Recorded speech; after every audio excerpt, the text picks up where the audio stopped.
don't know if you guys have heard, but this week researchers found that there are mutant wolves roaming the deserted streets of Chernobyl that could hold the cure to cancer. Kanye West finally dropped his long-awaited album and it's gone #1 in 72 countries, including Israel. We've started to notice something very strange about the Apple Vision Pros, and I've got a serious update about me and the Thailand Kid's beef coming at you. All of that and so much more, so let's get cracking.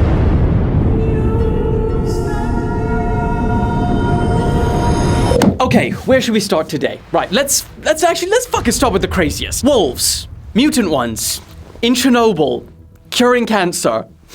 The fuck? Sounds crazy, because it is. A new study suggests that the wolves that they've been studying for a number of years may have developed genomes that are resilient to cancer. So I guess, thank you, radiation. And according to the researchers, the wolves could potentially be the key to helping humans finally find a cure. And if you watched last week's episode, you'd know that my bingo card looking real accurate right now. Now, it's important to have a bit of context to this whole situation because it's been more than 35 years since 100,000 people fled Chernobyl just to try and escape the powerful radiation blast. And while humans may have never returned, wildlife such as wolves and horses are now the ones that have taken over and roam the wastelands of the evacuated city. And if this is starting to sound like something straight out of a movie, you're goddamn right. Reality is stranger than fucking movies. Now, this shit started about 10 years ago when researchers went to Chernobyl and put radio collars on baby wolves to track how much radiation they were exposed to, and ultimately how that radiation would affect them. But astonishingly, despite them being exposed to an amount of radiation more than 6 times the safety limit for humans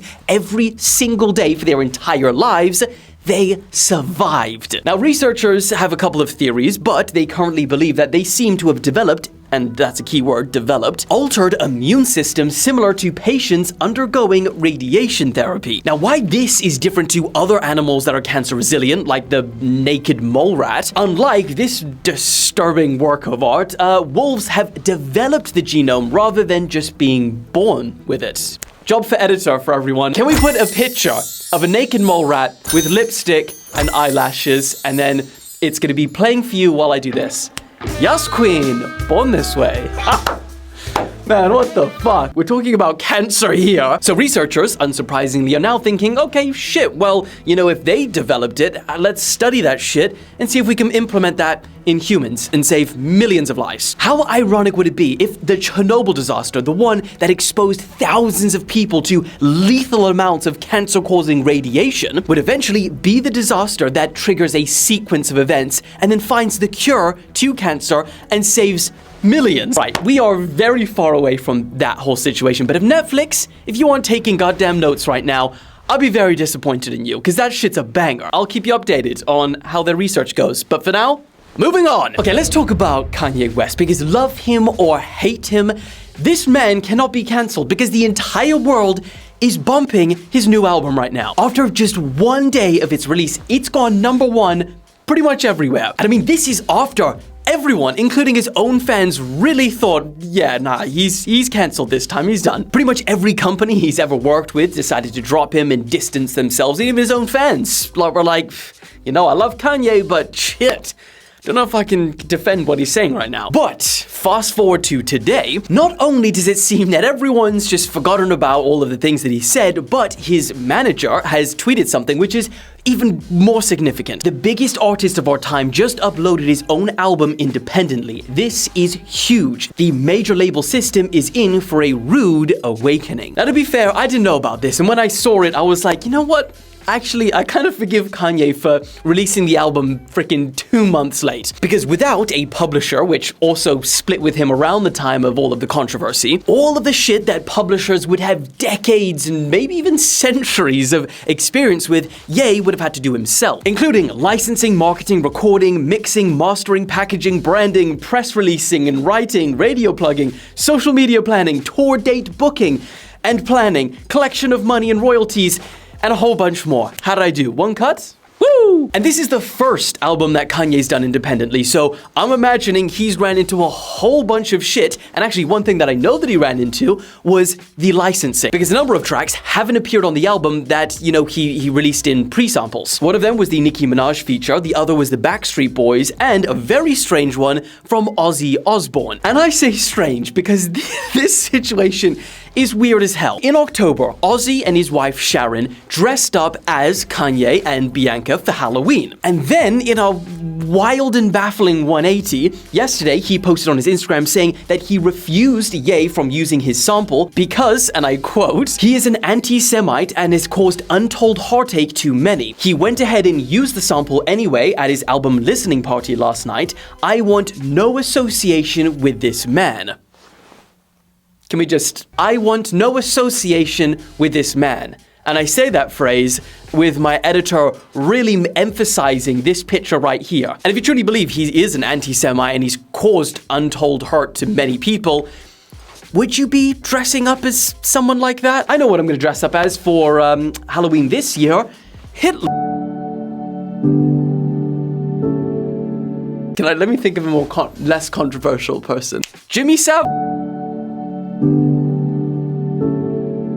Fuck, I don't know. Saddam Hussein or some shit. I mean, the only logical explanation that I can think of is perhaps it was his PR team or legal team that was, you know, posting it on his behalf because he used the sample and maybe they want to sue him or something. I don't know. Weird. Either way, it seems that Ye is officially uncancelled for the same reasons that we all still buy iPhones, eat McDonald's, and wear fast fashion. This isn't fast fashion. Actually, and if anyone's questioning why I'm wearing such a big fucking jacket in here, I didn't have time to warm the garage up. This is a garage, by the way, so it gets pretty icy in here. Pretty lit, though.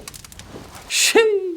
You see, even if we don't agree with Apple allegedly having sweatshops in India, McDonald's mistreating and just fucking up those animals that we eat, allegedly, and the environmental devastation caused by affordable clothing. Even if we don't agree with all of that, the problem is that when these companies produce or people produce something that is so good or so convenient, it's goddamn hard to boycott. What do you think? What do you think of the album? What do you think of Kanye? Is it good that he's uncancelled? Bad that he's uncancelled? Let me know in the comments so we can move on. Actually, speaking of Apple, the Vision Pros have been out for maybe just over a week, and people have been treating them and using them like they've been out for years. You see, normally when a new technology arrives, like AI, the smartphone, or the internet, it takes people a while to not only understand how to use it, but to accept it. But we, in the modern day, are already seeing people walk around the streets and crossing roads with these things strapped to their face. People are on the subway typing away in thin air with a blank expression, like it's just completely normal. And yes, thanks to the fact that you can see the world in perfect HD, people are even driving their goddamn cars with these things. And just remember, all of this, and we're a week in. Now, I don't know if it's for the fact that we've already seen so many movies that have been made about AR goggles, like Ready Player One or The Simpsons, predicting this shit. But with this one, it really feels like, unlike so many other pieces of tech in the past, the Vision Pros really feel like one of those products where our collective imaginations are in front and the tech is only catching up to us now. I don't think there's a good case for that, because let me back it up with the facts. We found out this week that Apple have actually been working on the Vision Pros since at least 2007, the same year that they just came out with the first iPhone. Remember that thing? How are they working on these two products at the same time? And I guess what's cool and slightly terrifying at the same time is, as we're already seeing right now, if you release a really cutting-edge, disruptive product that the public have already been ready for, you get Black Mirror real quick. I mean, think of it, it's the same concept as the iPad kids phenomena. How the hell are you gonna give a 2-year-old an iPad and they know how to work it better than a 70-year-old?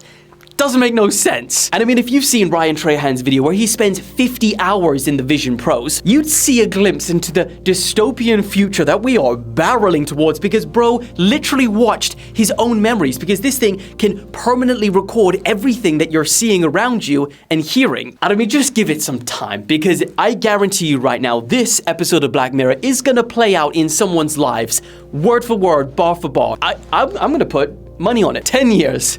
Come back here in 10 years. I'm putting my money on it now. And while yes, it's a little bit clunky right now, so you're thinking, oh, you know, I wouldn't use that. Just wait. Because when this shit just becomes the same as putting on a regular pair of glasses, the efficiency and having a, you know, non-physical screen, it's gonna be better. You might not use it, but your kids will, and your grandkids will. And just have a look at this. Here we go. Here's a real picture of your grandchild. Yeah. That's your grandchild right there.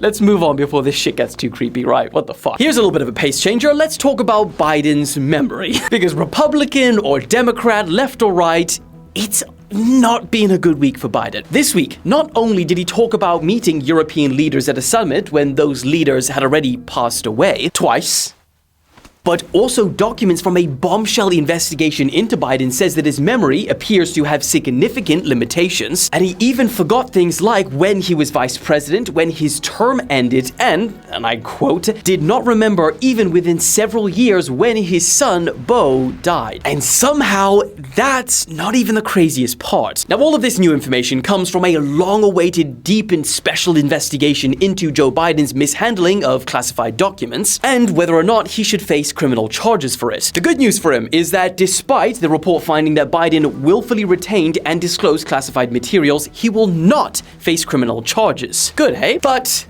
that's exactly where the bad news starts. Investigators said that one of the reasons they recommend he doesn't face charges is because he would likely present himself to a jury, as he did during our interview of him, as a sympathetic, well-meaning, elderly, old man, sorry, not old, I put that in there, elderly man with a poor memory. That sentence right there, in politics, is like a hand grenade. Guts.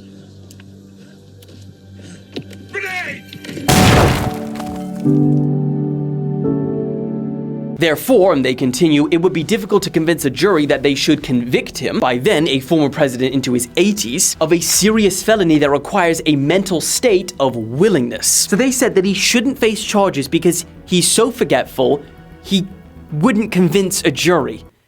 That's wild. However, let's represent the other side. Biden's legal team have since hit back, saying that the report's description of Biden's memory are inaccurate, and that the inability to recall events that have happened years ago are commonplace among witnesses. And also they note that one of the first interviews happened on the day where the whole Israel and Palestine thing blew up. So you could be a little bit like, you know, stressed that day. Either way, I guess the question that I have for you guys is that, is this a devastating political blow that you just can't come back from, or is he fit to serve another 4 years? And while you're answering that, we're moving on. Let's talk about these pesky streaming platforms. Because the likes of Disney and Netflix are now desperately trying to get into the gaming industry, but the reason why is very concerning. We all probably saw this week that Disney made a massive move by buying a 1.5 billion, with a B, stake into Epic Games to create an expansive universe within Fortnite. And I mean, just to put that in perspective, that has become Disney's biggest entry into the world of games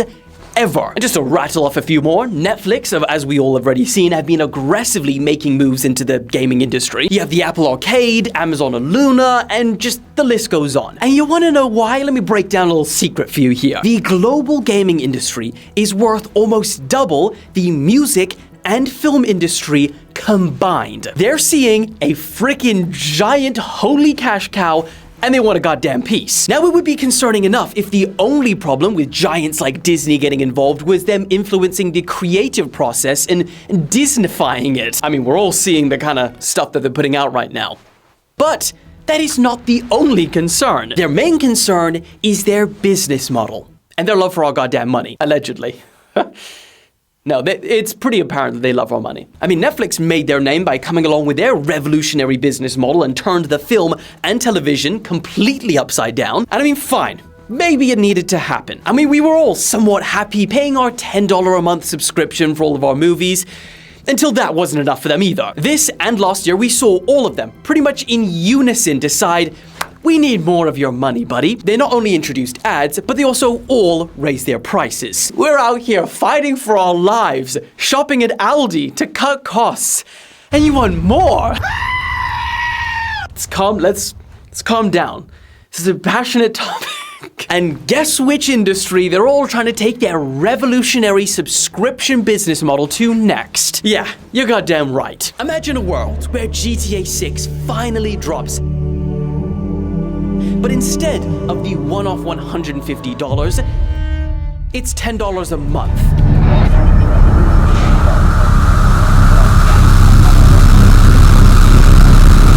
I mean, fuck. A lot of people are still playing GTA 5 today. So just imagine if that shit was a subscription for the last 10 years. I mean, just for a little bit of fun, I did the math, and that would be $1,200 that you would have been paying for GTA 5. And the most worrying part about all of this is when you have companies like Disney, Netflix, and Apple, like we saw this week, they got a whole lot of money to throw around. So if they set their sights on the gaming industry, I don't know if there's any stopping them. Moving on, before I...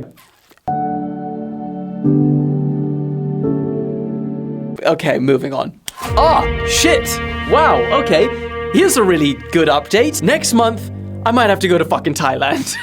Because not only am I beating my 14-year-old ops, aka the Thailand Kid, aka the Sweep Kicks, aka day one of... No, I say that out of pure love, and that's a joke. I don't want to keep the joke in. No, you know what? I'm keeping the joke in. Because that was accurate. And it's no harm because it's a joke, and I actually respect everything that he does. Sidetracked, but yeah, we're not just beating him, we're thrashing him. But I mean, as I mentioned last week, I said that if my GTA 6 comment still holds the world record by the end of this month, I will go to Thailand before him. And I am pleased to report that as of today, my comment has 4.2 million likes, while his hasn't moved and is still on 3.6. And I mean, it would take an absolute miracle for things to change right now, so we're going to Thailand, boys. But anyway, on that note, I think that's where we should call this week's madness to come to an end. I love you all, and I will see you next goddamn Monday.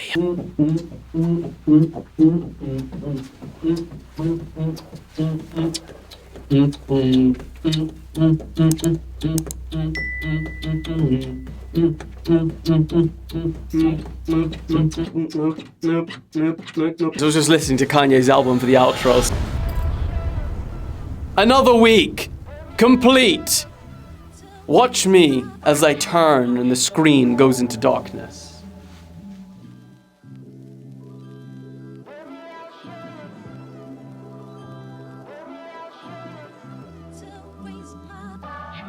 I don't know if you can use any of that, or if it's just fucking weird.